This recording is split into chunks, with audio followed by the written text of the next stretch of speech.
Okay, first off, don't make fun of them, okay? They work. Anyways, so I know everybody has been hearing all kinds of news, the many people passing away, Hulk Hogan, yeah. But Ozzy, oh, that hurts. Malcolm Jamal Warner, that really hurts. And there was also a Star Trek actor who died. I cannot think of his name right now. There's like several people that has passed away in the past few days or today. But anyways, I know that you were also hearing about the far right civil war that's going on, but there is a breaking up and there is a division. And I find it interesting because you're seeing the DOJ, you're seeing those cabinet members, and of course, Trump to fire, they're all sticking to their guns. While you have a lot of senators now and Congress members that are saying, yeah, you know what? I think it might be time to cut shit. And, they did the whole vote to subpoena the files, the list. Well, it's files. It's not really a list. And so, this is a really big thing because as more and more investigative journalists are doing what they are meant to do, thank you. We are starting to see more and more and more things. But honestly, quite frankly, let's put it like this. We see the guy with this man for 10 years. You're trying to tell me for 10 years you hung out with this guy and you didn't know anything that was happening?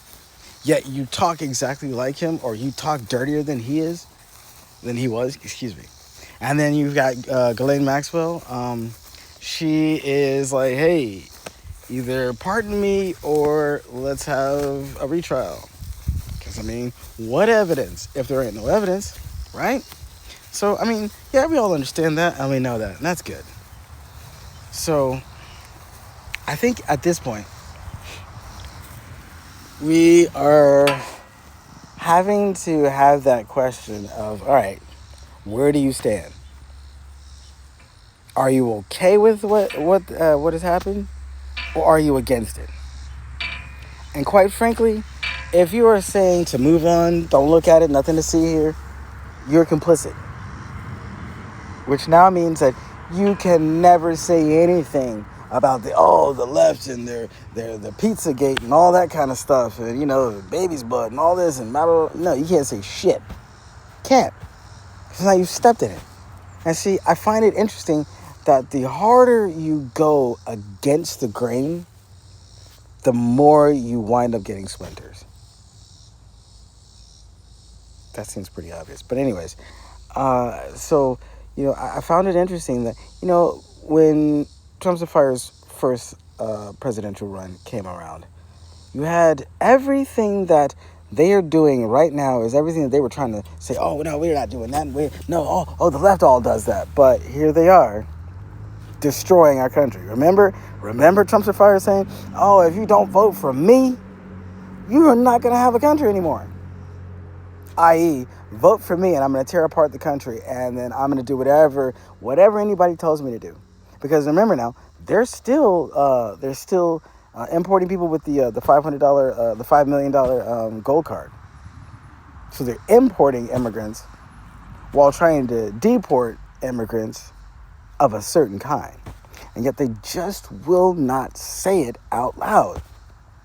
They'll sit there and you've got Bondi and Holman out here saying, "Oh well, no, it's Noam and Holman, Ho Man, out here basically saying no, they don't racially profile. No, it's just if you look Spanish and you speak Spanish, well, then you gotta go.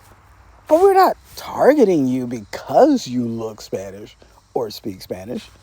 No, we're just asking the questions." After we've done everything to you. See how that works? So, I was watching some excerpts from PDB, or Patrick Bet David. PBD. Yeah, Patrick Bet David. Complete moron. But because he's a businessman and he's got all this money, and now he has a podcast. And so there's a guy on his show called Vinny, right? And Vinny is the Jiminy Cricket out of the rest of them. Because all the other ones, they're just like, they're trying to be as complicit with Trumpster Fire as they can. And I've been noticing now there is this trend where everybody is bowing to Trumpster fire because there's something in the woodworks. Colombia settled for a $220 million lawsuit with Trump over free speech. And then what did they start doing? They said that they're now going to start cracking down on protest on campus because they don't want to get in trouble again. Really? So one of the biggest bastions of free speech, where they are teaching you to learn and be at a higher thought process and to use your voice, they are now going to say, nope, you can't do that here. Nope. But no other college, only Columbia has done that. So now that's the same thing that goes with Stephen Colbert, right? And we all know that Trump, basically, this whole merger, they're losing more than they are getting at this moment. And so, especially with canceling with Colbert, man, that's stupid. And then there's talks with Jon Stewart because Paramount owns the Daily Show. So I just find it interesting that all of these things are happening, and it makes me feel so. I can't put it to words because it's like, all right, now this means that I can't be in support of people that don't support democracy, freedom, and people who are literally just sellouts for money. And Paramount and all these guys, they make movies and stuff. I'm a filmmaker. I want to watch these movies. Hell, I would love to be a filmmaker for one of those companies, but not anymore. And you see how that puts us back? And then on top of that, I find it even more interesting that when we look at like these blackouts, wherein, we are having to look at these companies, these big corporations, and say, we do not want to support you. That, in one sense, it hurts us. But then if you really don't look at the broader picture, the fact that these companies have come in and monopolized everything and they've killed so many mom and pop shops that, you are almost forced to have to deal with them, which was their idea, is that we're going to force you into submission. So, there's all these blackouts where, there's not going to work, not doing anything, not supporting anybody except mom and pop stuff, stuff and situations. So, honestly, I really do believe that these are the times when we as communities, especially those in my community, we need to be sticking together and actually building one another up. If you know that somebody's got a business, if you know that someone has a service that you need, be promoting them, because you will come out a lot better in the long run. Because face it, these fuckers went and said, we're going to take your money and give it to us, and then we are going to force you to work jobs so you can give us that money. So we're just circulating our money back and forth. And we're going to put you in such a bind that you can't do anything. And I want to talk more about something else, but I'm going to leave it for another day, for a longer discussion. That I'm going to, I got to go do some stuff, and then I got to go and I got to get, I don't know. It's been heavy on my mind. I've got a lot of people always asking me, I need to do lives, and I need to get back on the ball with doing podcasting and stuff.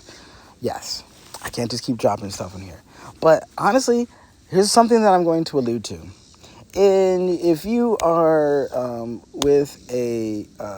if your senator or congressman or woman is a Democrat, you need to be calling them and saying, hey, what the fuck are you doing about all of this gerrymandering? Either you're going to jump on board with Newsom and say, well, fuck it. If you're going to do it, we're going to do it even worse. Because think about it like this. I also find it funny that there are Democrats, all kinds of Democrats that are pushing back against that and saying, oh, you can't fight fire with fire. That's just not who we are. But that's how you fucking lose. And then you'll sit there and you'll say, well, let me go and campaign against these people. Send me money.